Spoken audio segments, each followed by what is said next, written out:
Passons à présent au fameux Machatzit HaShekel, le demi-shekel. L'usage s'est introduit de donner à l'occasion de Purim, en principe à l'office de Mincha qui précède la lecture de la Megillah, un demi-shekel pour les pauvres, en souvenir de l'époque du temple où nos ancêtres, à partir du premier Adar chaque année, payaient l'impôt du Chatzi Shekel, du Machatzit HaShekel pour le culte des sacrifices. Aujourd'hui, l'usage veut qu'on le mette de manière symbolique, c'est pour ça qu'on dit Zecher les Machatzit HaShekel, en souvenir du Machatzit HaShekel de l'époque du temple, en tout cas, que certains traduisent par le symbole du Machatzit HaShekel. Le mot Terouma étant répété 3 fois dans Parashat Shekalim, c'est-à-dire dans qui dit ça, on a l'habitude de donner 3 fois la moitié de l'unité monétaire du pays où l'on habite. Par exemple, si on habite en Israël, on pourra, pour quelqu'un qui n'a vraiment pas les moyens, il pourra donner 3 fois un demi-shekel. Celui qui habite en Europe, il pourra donner 3 fois un demi-euro. C'est-à-dire que symboliquement, il suffit de donner 3 fois un demi pour quelqu'un qui est vraiment dans des dispositions financières difficiles, pour s'acquitter, d'après en tout cas une des opinions. Et on peut compter sur cette opinion pour celui qui est dans le besoin. Mais pour ceux qui ne sont pas à ce point, qui vivent d'une manière correcte, alors on leur demande de respecter l'autre shita qui consiste à donner l'équivalent d'une certaine mesure en grammage d'argent. Alors, en traduction d'aujourd'hui, c'est grosso modo entre 10 et 11 euros qui correspondraient au Machatzit HaShekel. Et donc, il y a toujours dans toutes les synagogues des paniers où chacun contribuera au Machatzit HaShekel.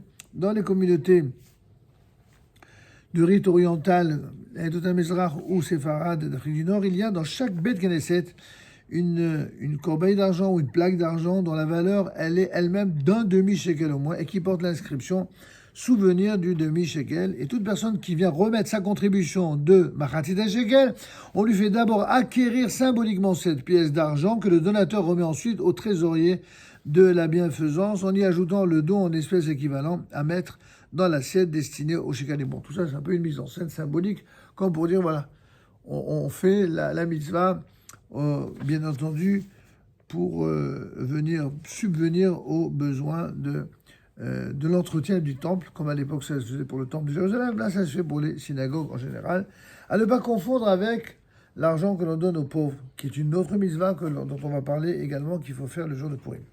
On a pris l'habitude de faire cette collecte du Machatzit HaShekel avant la lecture de la Megillah, c'est-à-dire en l'occurrence, le jeûne ce sera quand? Ce sera jeudi, donc à Mincha, l'après-midi, avant la lecture de la Megillah, puisque toute la communauté sera présente et rassemblée à cette occasion, elle peut s'acquitter en même temps de cette fameuse Terouma.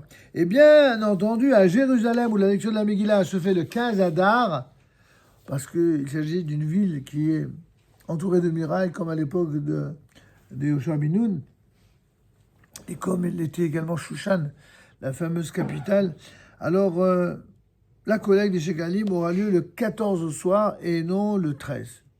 Petite différence de minag. Et ceci a été institué comme fête pour les générations. La fête de Purim a été instituée comme fête pour les générations futures. 1 an après les événements dramatiques de Shushan, de Suse. Parce qu'ils envoyèrent des missives à tous les juifs du royaume perse, à l'effet d'instituer les jours de Purim à leur date, comme il est écrit là-bas, Mizmanehem, au pluriel. Autrement dit, la date de la fête doit différer selon l'endroit. Il fallait que l'on respecte le Purim qui est différent selon les endroits dans lesquels vivaient les Juifs.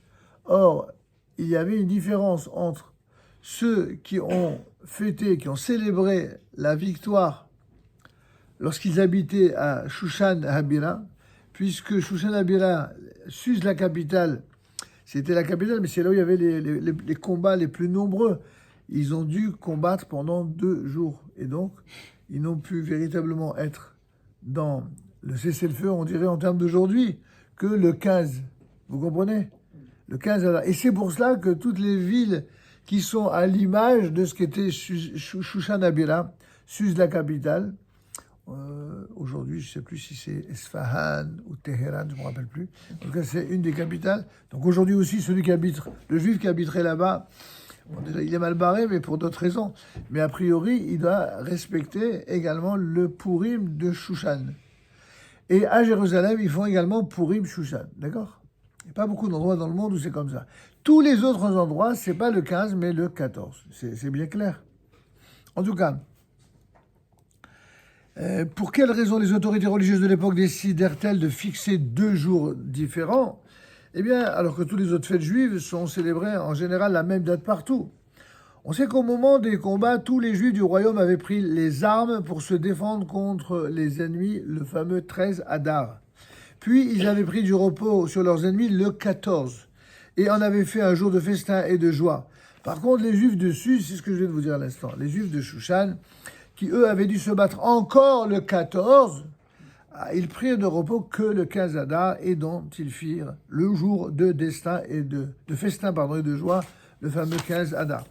Il eût été donc légitime, lorsqu'on prit les ordonnances futures, de fixer le 15 Adar comme jour de Purim seulement pour les Juifs de Suse. Mais les autorités rabbiniques de l'époque voulurent honorer Eretz Israël. Déjà à l'époque, en dehors d'Israël, on voulait manifester la centralité de la terre d'Israël pour le peuple juif, parce que dans sa majeure partie, la terre d'Israël de l'époque était en ruine lorsqu'eut lieu le miracle de Purim. Vous savez qu'une des raisons pour lesquelles on ne vous a jamais posé la question pourquoi on ne récite pas le Hallel pour Purim alors qu'on le récite pour Hanouka, alors qu'on le récite pour Pessah, Shavuot, Sukkot, pourquoi on ne fait pas? Alors une des réponses c'est de dire bon, on ne récite pas le Hallel, mais on récite la Megillah d'Esther qui tient lieu de Hallel. Ça c'est une des réponses les plus connues.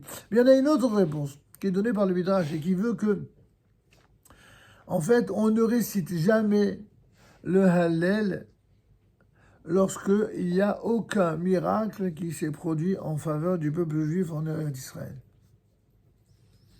En fait, après les événements de Purim, il n'y a pas un seul juif qui est monté en Israël. Certes, ils ont eu la vie sauve, mais ils sont tous restés là-bas, en Iran. Ils n'ont pas bronché. Donc du coup, il y avait lieu évidemment de remercier Dieu et d'être reconnaissant et de réciter la Megillah d'Esther, mais pas de réciter le Hallel. Alors que Hanouka, au contraire, c'est tout le contraire. C'est qu'il y a des gens qui sont venus coloniser la terre d'Israël, l'alliance gréco-syrienne, et tous ces gens-là, ils ont été invités à aller ailleurs, et Israël a repris ses territoires, a repris sa terre, ce qui a valu au Chachamim cette décision pour les générations de réciter pour Hanouka le Hallel, et nous recitons toujours aujourd'hui le Hallel pour Hanouka. On décida donc, premièrement, que les Juifs habitant la ville de Suse où avait eu lieu ce miracle devaient en souvenir des événements fêtés Purim le 15, comme on l'a expliqué, et ceci bien que la ville de Suse elle-même ne fût fortifiée que de dates récentes. Deuxième point, quant aux autres villes fortifiées, c'est-à-dire celles qui étaient entourées déjà de murs ou de murailles à l'époque de Josué, lors de la première conquête d'Eretz Israël, eh bien, elles devaient, comme Suse, fêter Purim le 15 Adar, pour mettre à l'honneur Eretz Israël. Toutes les autres villes, même celles qui sont fortifiées actuellement, eh bien, fêtent Purim le 14 à l'instar des villes ouvertes et des campagnes. Aussi, le 14 Adar est-il appelé le Purim des villes ouvertes. C'est ce qu'on appelle le Purim HaPerazim en hébreu. Et le 15 Adar, c'est le Purim des villes fortifiées. En dehors de la ville de Suse, aujourd'hui, seule Jérusalem possède le privilège de fêter Purim le 15 Adar. La Megillah est donc lue le 14 au soir et le 15 au matin. Partout ailleurs, elle est lue le 13 au soir et le 14 au matin, bien sûr avec bénédiction, avec bracha. Dans quelques villes de l'ancien Yishuv, telles que Hebron, Akko, Lot, Tibériade, eh bien, à cause du doute sur le plan du statut halachique de l'endroit, ils lisent carrément 2 jours. Ils lisent à la fois le 14, comme les autres villes, mais ils lisent également le 15 sans bénédiction. Juste, ils lisent à nouveau. Pour celui qui doit lire, ça doit être difficile pour la gorge. Je me mets à sa place, parce que nous-mêmes, on lit au moins 3 ou 4 fois la Megillah d'Esther pendant Purim, mais à la fin pendant que les gens prennent le repas, nous, on a déjà plus de force. Parce que lire une Megillah d'Esther, c'est, quand on la chante surtout, comme on le fait, c'est quelque chose. C'est l'équivalent de 2 ou 3 parachutes, quoi. C'est énorme. C'est clair pour chacun. Donc, on va passer maintenant à la préparation de Purim effective avec les mitzvot de Purim.